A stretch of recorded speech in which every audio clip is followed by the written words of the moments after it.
Mga kapuso, mayo nang nagdadanay na raot nin panahon sa laog kan Philippine Area of Responsibility.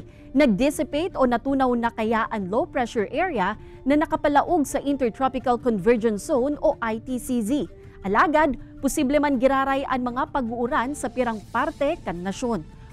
Dagos-dagos pa man giraray ang pag-iral kan easterly sa pirang lugar.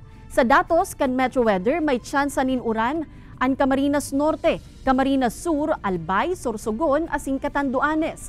Posible man ang makukusog na uran sa pirang lugar kaya maging andam sa huma nin baha o landslide.